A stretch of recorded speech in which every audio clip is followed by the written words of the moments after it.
We're going to give you tips to build your online community here on The Journey.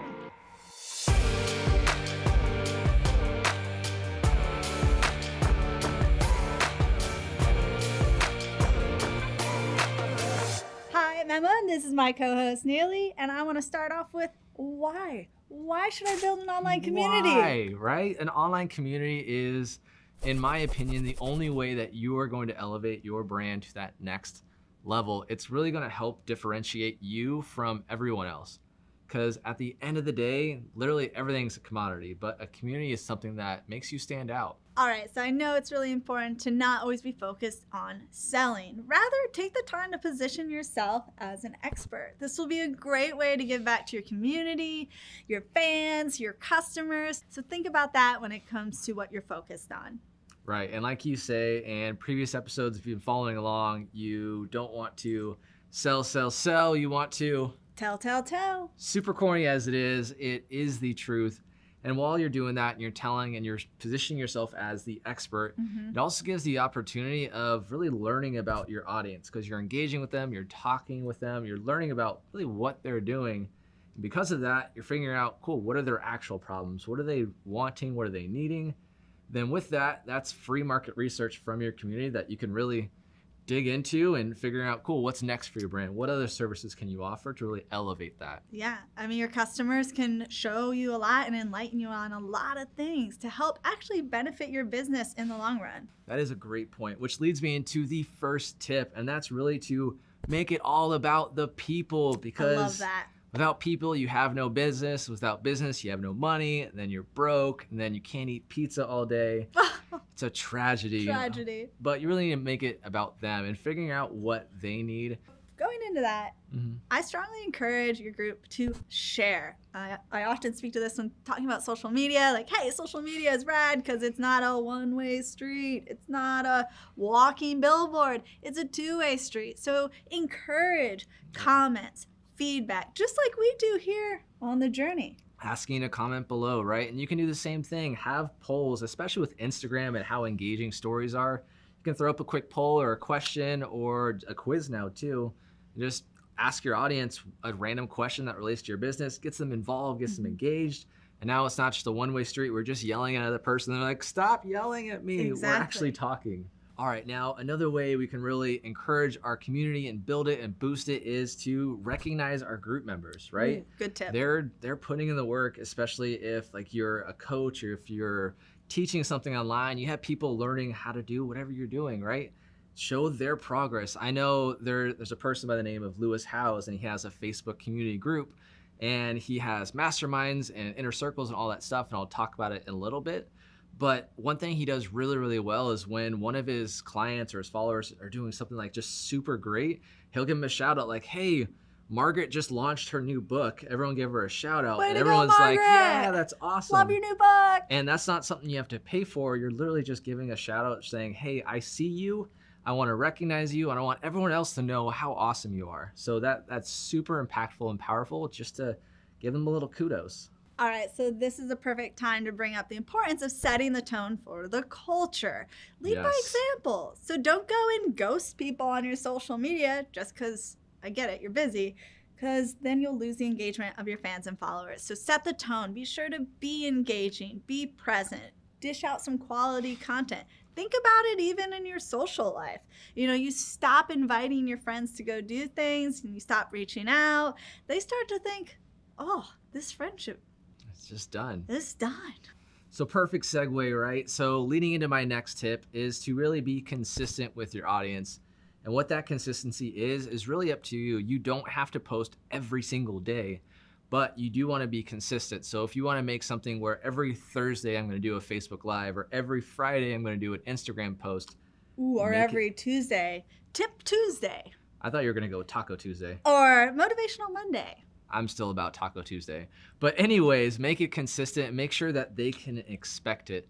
Now back to Lewis Howes. He has what he calls an inner circle, which a lot of people call it rather.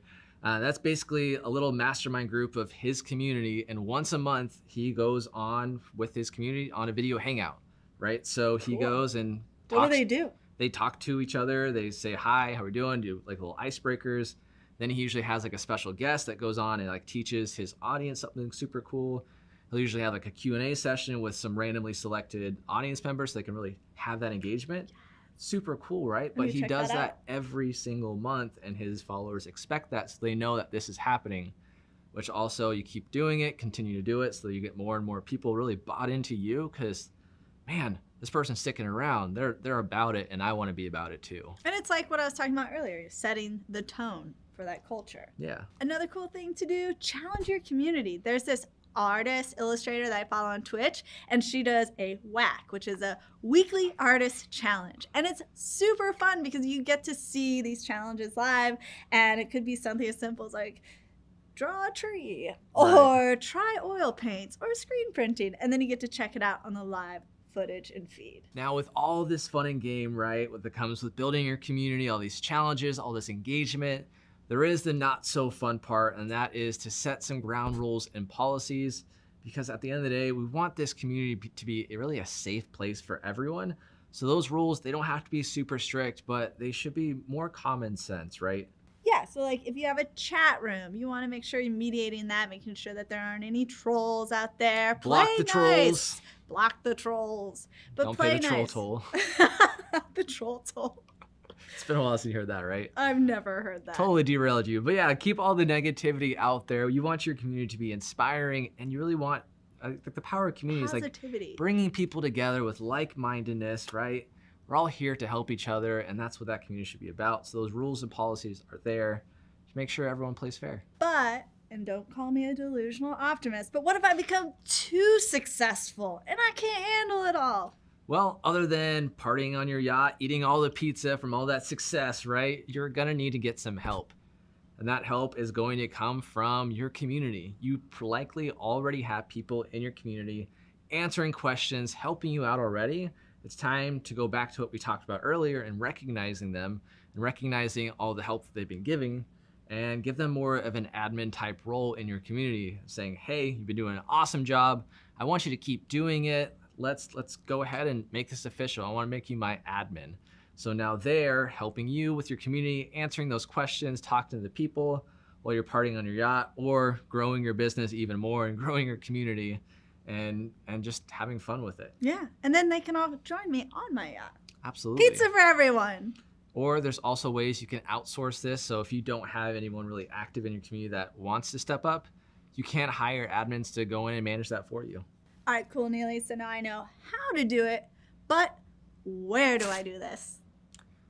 Wherever you want. But no, there are a ton of options that you can use to really build your community, and it's really going to come down to what your community likes, right? Because not every community is the same.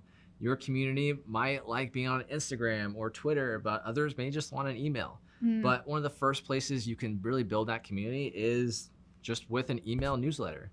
It's one of the earliest forms of community, and simple as just sending a weekly email with all the updates, and then they'll maybe reply back to your email, and you really start that relationship there.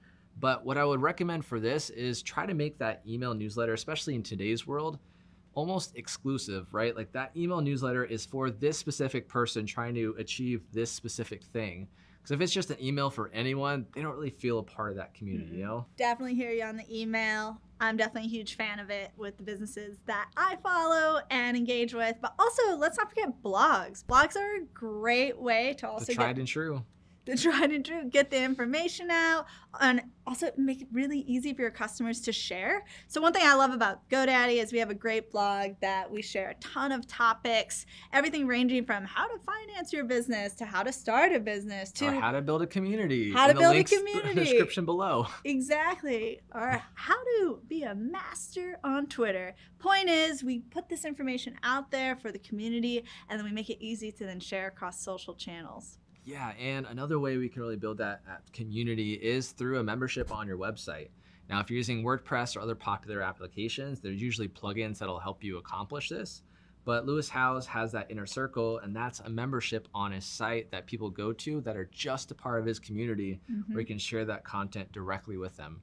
So it's something that you can potentially do to really build that community with them. And another way to build your online community, forums. A great place to provide feedback, ask questions, and talk amongst themselves. exactly, bond with the community.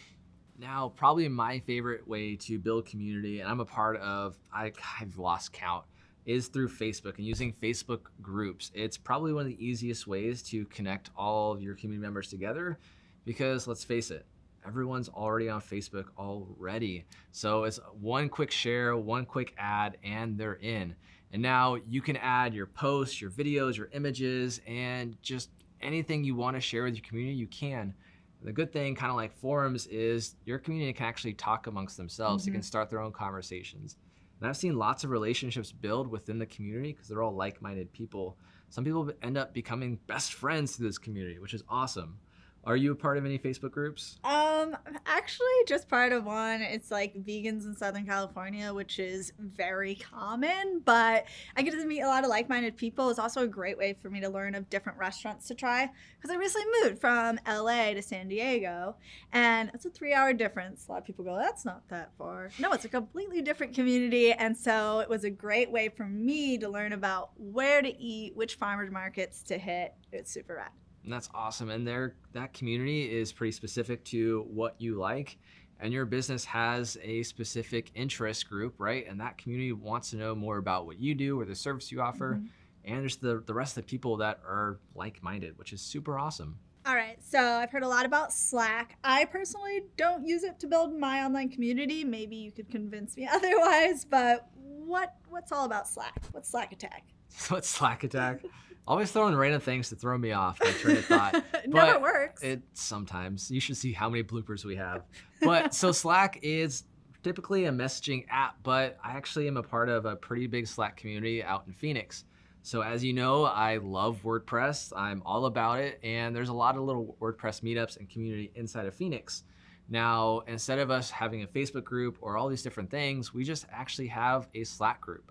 So the entire community in Arizona is a part of that Slack group. So we talk about upcoming WordCamps, upcoming meetups, just talking about new leads and work. How hot it is there. Oh, we try not to talk about that because it's always gross, right? But we're always talking amongst each other and really building that community there. And that's just a more unique way to do that. And it's a different customer base or client base or whatever you call your customers.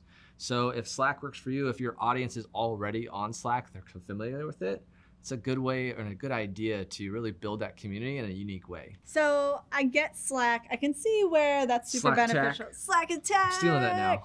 I can see where that'd be beneficial to get together some like-minded people, build the online community. I'm a little bit more about the IRL. What's IRL?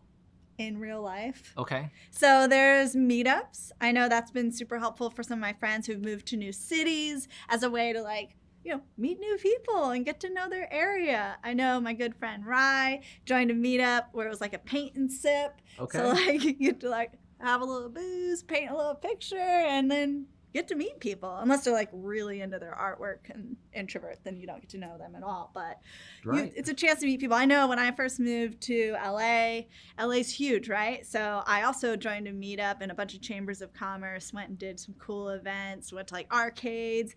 One of the coolest meetups I went to was just straight up hiking. And that was awesome because I not only felt cool, I was out there getting active, but I met some people who enjoy hiking. That's awesome. And sometimes having those meetups or those events are hard to plan. What I've seen a lot of really successful people do is they'll piggyback on already big events.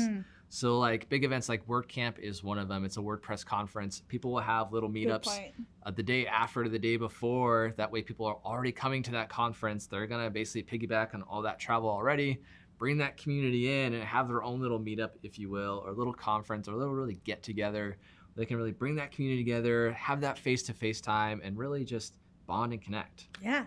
Now, my last point with really building your online community is maybe think about some barriers to actually join the community because you may not want to have everybody come in. Limiting people from joining might actually be a good thing. And there's a couple ways that you can really determine how best to do that. The first way is just have an open-ended question, right? Or a couple of questions. I know that's super common with Facebook groups. They usually ask, why do you want to join this group? Yep. What are you going to bring to the group? Things like that. That way they know that you're not going to come in and just troll the group. And then maybe have a price point to actually join the group. That way you know the people that are joining. They're committed. They're committed. They're serious about being a part of your community. And you know that they're going to put in the work. Totally. All right, I hope this video inspired you to go out there and build your online community today. We hope this video helped. Go ahead and smash that like button if you got some value out of this video. Add a comment below. Let us know if you're building your community right now. And be sure to subscribe. Also, be sure to ring that bell so you are the first to know when our next video comes out. This is The Journey.